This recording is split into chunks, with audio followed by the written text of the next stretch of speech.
Good morning. This training needs analysis focuses on skill competency checklists in an outpatient setting.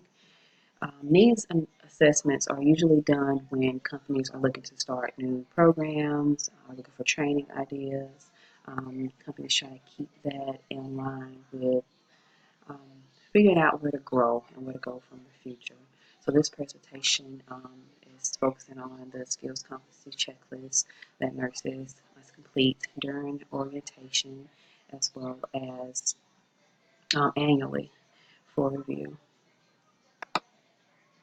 The learning objectives are to identify the needs for skills competency checklists in nursing, identify needs and assessment analysis relating to organizational, person, and task analysis. So we will have all that in this presentation, determining expected outcomes, the methods used in training, and the evaluation training process. To begin, just a needs assessment. In order to have one, you have to have the organizational analysis. So look at things that the company has, what the company missions, the company values, all of that to make sure that along with the needs assessment, you want to look at these things. So we start with organizational analysis. During the organizational analysis organization that I'm referring to, we need to show that the nurses are competent in the skills performed on patients. Whether you're a not-for-profit hospital facility or for-profit facility, you still want to know that your nurses are competent. Nurses go through the training to go through that, so they just need to, at the end of the program, when they start employment with your facility, to be aware that competency checklists are in line. Um, the mission of this company is to provide care to patients in the area that is patient-focused and with high quality and cost-effective manner.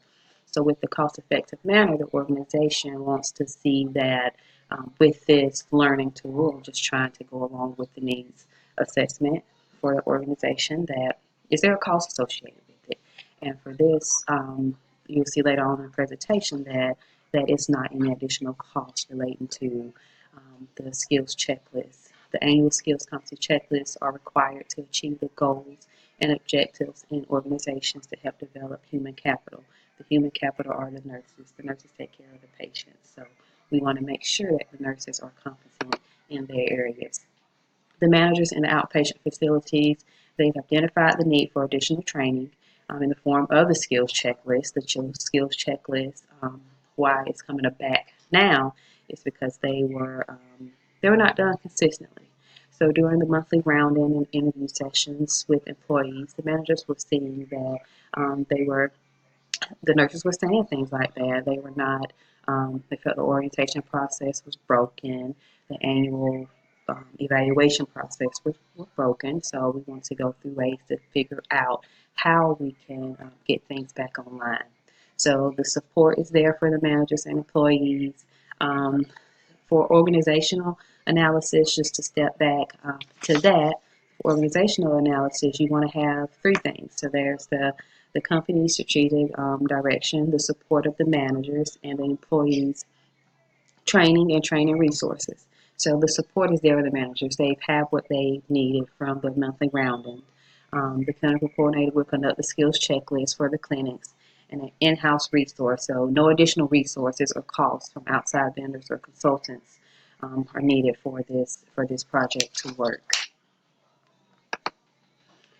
Person analysis, that's the next thing in the process. The current process of the annual evaluations exhibited a gap in knowledge of the nurses. That's because it wasn't done consistently.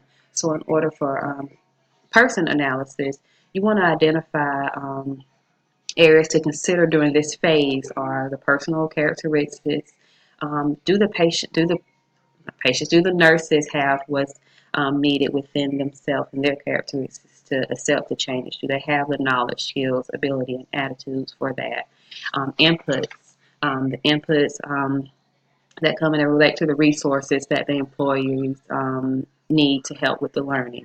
The outputs before to the job performance outcomes, and that's going to be exhibited through the skills checklist.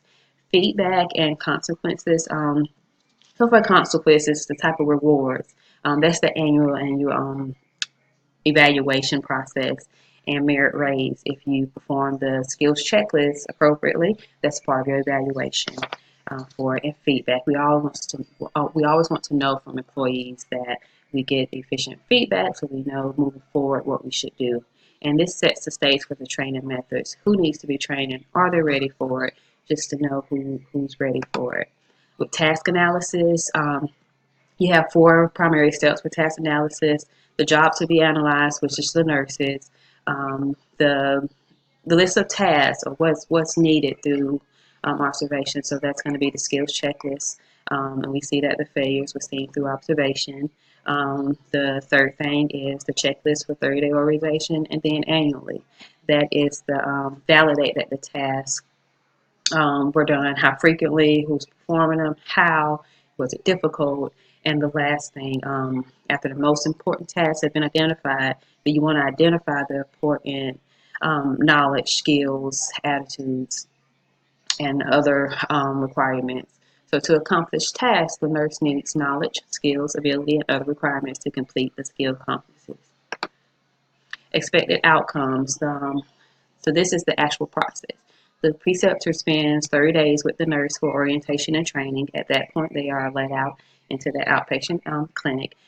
They still are in orientation phase. They still have a preceptor there, but after that 30 days, they can complete that initial skills checklist to handle the skills that are done in the office.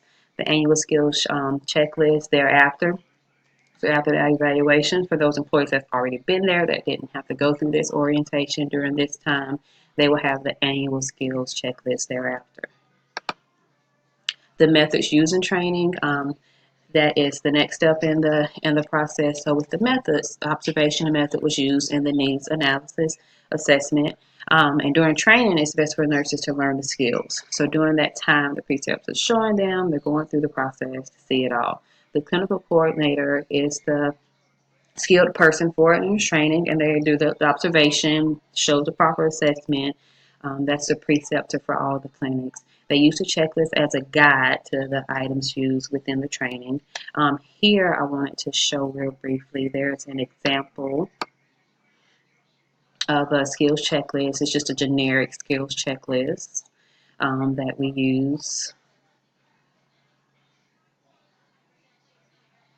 So here you would see that it goes through just basic skills, blood pressure, vital signs.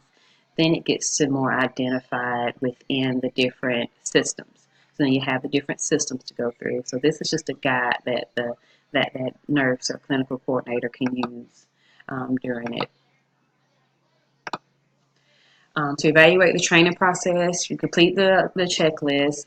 There are items needed to evaluate the training process. The manager keeps the checklist that the clinical coordinator completes in the employee's files. And it's all there to have in the beginning. So you have it all. The clinical coordinator keeps a copy of the skills checklist. For those facilities that are surveyed with outside sources, vendors, companies like the Joint Commission, CMS, with the Centers for Medicare and Medicaid, the Georgia Medicare, just all these different federal agencies that make sure that we're doing what we need in lines of the training process. Those are references along with it. So along with a training needs analysis, you need the organization analysis, the person analysis, and the task analysis. Those are the things needed for a needs assessment to become effective and in line. Then you want to make sure that your outcomes, what jobs are needed, and we focus that on the nurses. What do the trainees need to learn? So in my case, it was the nurses and the skills checklist, the generic skills that were taught during nursing school that we want to make sure that the nurses are understanding of. And then from that, the methods and the assessment, the training that's involved with it.